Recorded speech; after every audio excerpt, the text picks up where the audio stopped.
Umagang init-init. Masabay sa ulo ko. Paano mo magugustuhan ng kape? Kabal! Ay, init na nga lumalanding pa.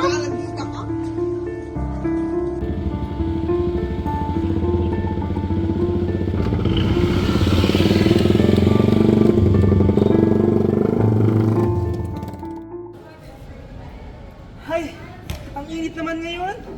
Lunas ka dyan, girl. Hagin ang beauty. Sorry guys, kaya mainit nandito kasi ako eh. Uy po nga! Magtigil ka nga dyan! Kulang ka lang sa kain! Roy, sino yun?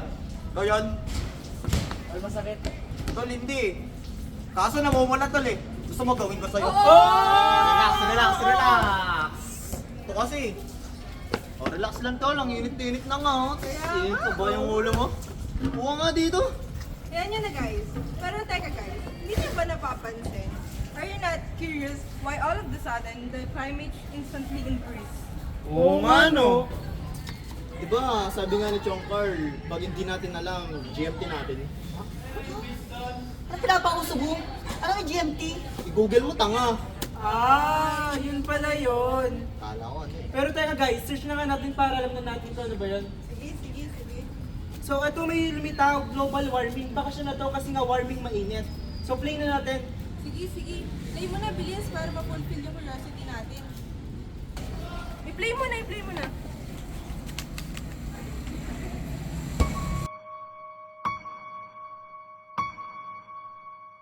Global warming. Global warming is a phenomenon wherein the gradual increase in the overall temperature of the Earth's atmosphere generally attributed to the greenhouse effects caused by increased levels of carbon dioxide, chlorofluorocarbons, and other pollutants. Industrial activity of burning fossil fuel like coal and petroleum to generate energy. Deforestation. Trees are responsible in converting carbon dioxide to oxygen. But due to deforestation, we don't have enough trees to absorb these carbon dioxides.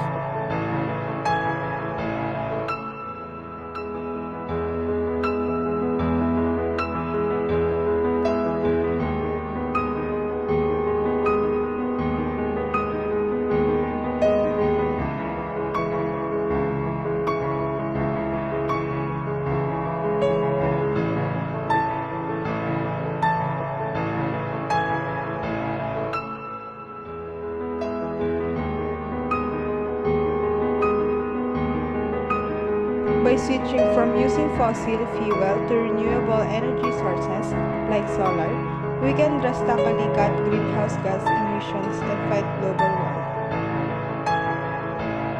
Reforestation and forest appreciation are crucial for removing carbon dioxide from the atmosphere and encouraging sustainable farming method can lower methane emission.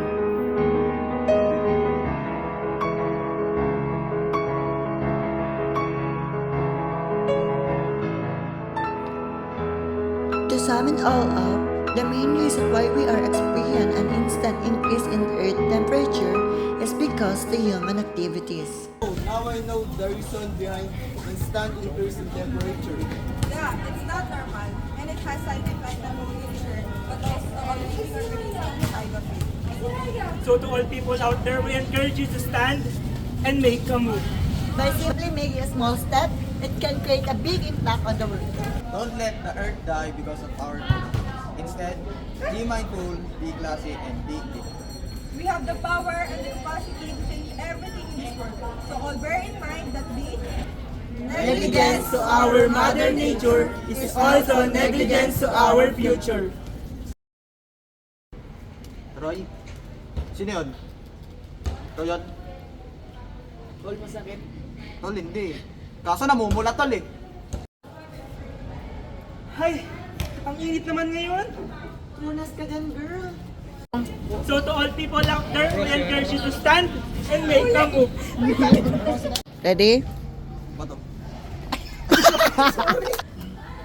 Masakit? Yung masakit tol. Masakit tol. Gagano kayo? Masakit tol. Tol, masagit.